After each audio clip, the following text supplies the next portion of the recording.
Hey, what's happening y'all? Balrogx here. The Bleed train is back again by request, and today I'm gonna show you if the infamous Rivers of Blood, currently nerfed in patch 1.06, is still OP or is it just completely mediocre and nerfed to the ground. PvP players are rejoicing about this change, but PvE players are not sure about it. Is it still good? Is it real bad? Should I use it or get another weapon? I had to do back-to-back playthroughs because the video I was about to upload this week was using Rivers of Blood pre 1.06 patch, and now with this nerf that dropped, I had to do a completely new one to use real 1.06 footage. So with that, I'm going to compare damage and the real viability of this weapon and its skill Corpse Spiler along a strong bleed build. So there's no doubt of what's going to happen to the future of Rivers of Blood. So let's jump right into it. Quick shout out to our sponsor AOE.com. If you don't have the time to grind for runes or items in Elden Ring and need them real fast, use my code BAL for 3% off. There was much divided opinions about Rivers of Blood. Some people loved it because the skill was really powerful with a bleed build before the nerf, and some people hated it because the high damage and quick successful combo topped with the long reach of its skill. It was just too much. I don't play PvP, but I see why it was annoying going against someone who used these skills over and over. But on PvE, it was very viable to use it. It really could make your life easier in the lands between, depending only on the use of one skill, that was Corpse Spiler. And for me, doing a full pre and post-patch 1.06 playthrough with it wasn't boring at all. But it might be for others, because to really shine with this weapon, your best option is to repeat the use of the skill over and over. With patch 1.06, the damage and bleed buildup of the Rivers of Blood skill called Corpse Spiler was reduced when hit with blood attack, and also slightly reduced when hitting with the blade. So let's see how it compares with the previous patch. On patch 1.05, using the Corpse Spiler against the big white dragon, we see that doing only one hit of the skill button, aka the 2 slashes, it does from 656 to 683. When the bleed procs and doing a full combo, it does 19,193 to 19,308 to 19,330. Now on patch 1.06, doing only one hit of the skill button, it does 446, 379, 379 again, and 509. It's really low compared to the high 600 on the prior patch, and when bleed procs and doing a full combo, it does 18,501 and 18,810, taking more hits to be able to pop that big damage that bleed build are known for. So really what hurts is the slow blood buildup, because although there's a difference in the high damage, it's still high. You just have to connect more hits to build it up, and that can be a problem with boss fights, if any. Now, a different example, on a regular mob in patch 1.05, this T-Rex dog goes down in the full 6-hit combo with a total of 7,568 damage, and now in patch 1.06, the same mob goes down barely in the full 6-hit combo with a total of 6,491. So we clearly see that the nerf is noticeable. Just note that these numbers were taken with the same build that I'm about to show you. It may vary from yours, but the result of the nerf should represent the same. Rivers of Blood Katana is obtainable at late game, in the east part of Mountaintops of the Giants in the Church of Repose, when you kill the invader Bloody Finger Okina. It does physical and fire damage. It can be infused by Ashes of War or enchanted. It causes by default 50 Bloodlust buildup, but on a max level with this arcane build, I have it at 78. It scales B with Dexterity and D with Arcane and E with Strength, and also has a minor stat requirement of 12 Strength, 18 Dexterity, and 20 Arcane. In this particular build, I'm running with 2 Rivers of Blood, so you can get a second one on your next playthrough or have a friend drop it for you if you still want a power stance. But if you only have one, you can use a substitute katana on your offhand like the Nagakiba or the Uchi Katana, or you can use it two-hand if you only have one River of Blood. But as you know, I'm a sucker for power stancing. On its own, it does decent attack and damage, even with the nerf.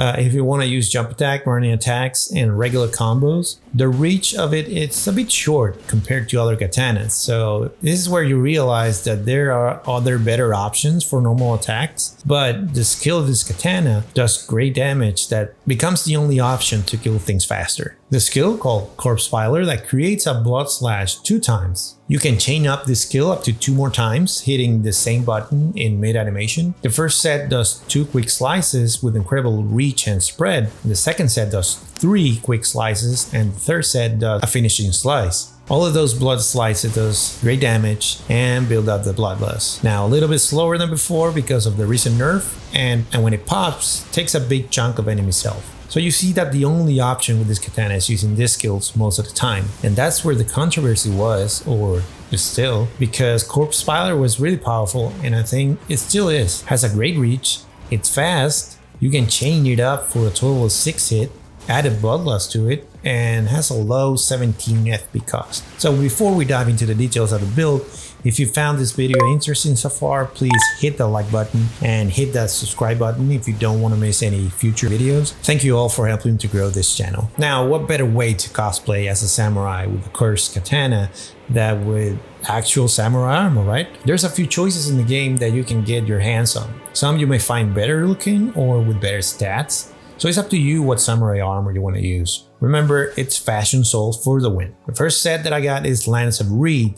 It's comprised of the helmet, chest piece, gauntlets, and greaves. It's a default armor for a samurai class, or you can buy it from a vendor next to the isolated merchant's shack side of Grace in northwest part of Caelid called Dragon Barrow. The second set is the White Reed.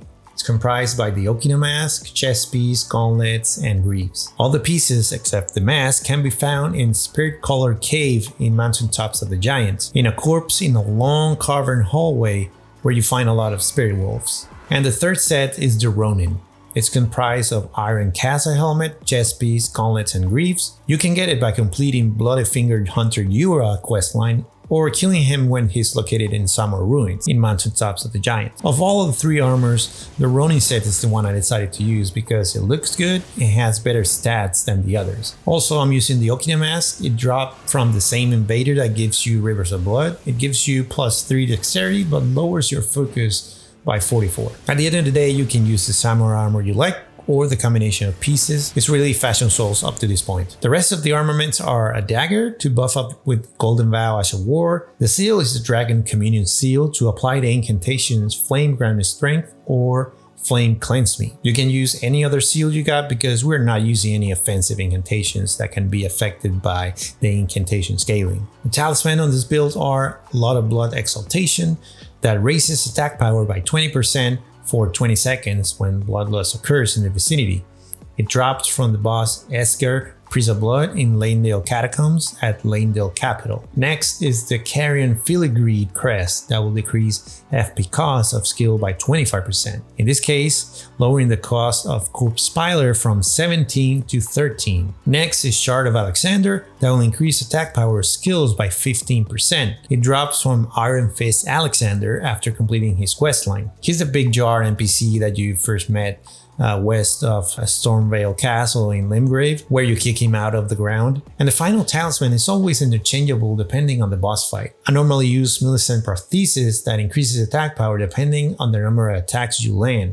So every 3 attacks you activate a tier, and those tiers are 4%, 6%, and 11%. You can get it when you finish Millicent questline and you kill her, or you can kill her early when she's on the Windmill Heights side of Grace. But doing that won't let you finish her questline. And depending on the boss fight, you can change it for a defense talisman, but the majority of the time I use Millicent Prosthesis. For the Physic Flask, I use Green Burst Crystal Tier that will increase stamina recovery speed by 15 per second, and it's dropped by the Earth Tree avatar in the Minor Earth Tree in Caelid east of the Smoldering Church. And next tier is the Dexterity Knot Crystal Tier that will increase dexterity by 10 by 3 minutes. It's found on the top of a small island at Liurna of the Lakes, in this location of the map, southwest of Boiled Prawn's shack. As Incantations, I only got 1 buff and 1 debuff. The buff is Flame Grant Me Strength that will increase physical damage and fire damage by 20%. It lasts 30 seconds and can be found behind Fort Gale and Caelid between 2 mechanical flamethrowers. It's very useful because Rivers of Blood does exactly physical and fire damage. And the only debuff that I have is Flame Cleanse Me. It's just a debuff incantation to get rid of poison and rot buildup. It's found on the Firemonk camp southeast of the Church of Vows in Liurna of the Lakes. The main attributes of this build are Arcane, Dexterity, and Vigor. Arcane because on a max level Rivers of Blood, will scale D with it, and with Arcane you have more bloodlust buildup. Dexterity, because on a max level Rivers of Blood, it will scale B, and Vigor because you need a high HP pool to not get one-shot by bosses on the endgame. The character I'm using is a Rebirth Vagabond, so a few of the attributes that I'm not using might differ from you if you are using a different class. If you're creating this build from the beginning, you can start selecting a Samurai, a Prisoner, a Bandit, or even a Wretch. Remember that in early game and mid game, you gotta level Vigor and Dexterity first, so you can have a good HP pool and make decent damage while you get past mid game to get more damage and more bloodlust buildup. I know it's a late game to NG plus build, but if you want to start creating it, I'll start from a level 100 character that you will need to have the stats around this value. Vigor at 40, you want a decent HP pool, Mind at 15, Endurance at 15, Strength at 14, Dexterity at 35 to be able to do decent damage with your weapon. My suggestion is using katanas with this build. Intelligence at 9, no points here. Faith at 15 to be able to use Flame Granary Strength Incantation. Arcane at 36. At this point you need to build Arcane more than Dexterity. For a level 150 character, you should probably already have Rivers of Blood. So you gotta increase Arcane a lot more to make the most out of this Bleed build. So the attribute spread looked like this. Vigor at 55, keeping with the decent HP pool. Mine at 25 because you're gonna use Corpse Spider a lot and need a good FP pool. Endurance at 16, Strength at 14, no points here. Just be sure that you meet the 12 strength requirement of Rivers of Blood. Dexterity at 40, Intelligence at 9, no points here. Faith still at 15. We're not gonna put more points into Faith. Arcane at 55. For a level 200 character like mine, I got the attributes spread like this. Vigor at 65, a great HP pool. Mine at 30 gives me a lot of FP to use Corpse Spider and bosses. Endurance at 21, Strength at 14, Dexterity at 45. Remember that we will increase Dexterity to 53 with Millicent Prosthesis that gives us 5 and the Okina Mask that gives us 3. Intelligence at 9, Faith at 15, and Arcane at 80. After playing back-to-back NG Plus playthroughs with Rivers of Blood, I realized two things. First, that prior 1.06, it was really OP with a good bleed build, hence the popularity and the hate against it. And now with 1.05 patch, the damage of Corpse Piler, and most important, the bloodlust buildup got reduced, making me have to hit a lot more to proc that bloodlust and pop it that high damage output that bleed builds are known for. And second, that with an Arcane or Dexterity build, it's very viable to play PvE with Rivers of Blood and Corpse Piler, even after the nerf, because it still does good damage, still is a quick skill, and able to chain it up for 6 successive hits. And even though the bloodlust buildup is slower than before, you can still proc it and do massive damage. The damage is less than before, but still high. So if you plan to use it for your next playthrough, go for it. There are better options, but Rivers of Blood still is good enough. Since I don't play PvP, I don't really know if the reduction in damage makes it really mediocre. So if you play PvP with the Rivers of Blood, please comment down below your experience with this nerf and if it's still viable to play it against other players. Thank you so much guys for watching this video. If you found the build interesting, hit the like button to help the channel out and subscribe if you don't want to miss videos like this. And if you enjoy my content, be sure to check more build videos.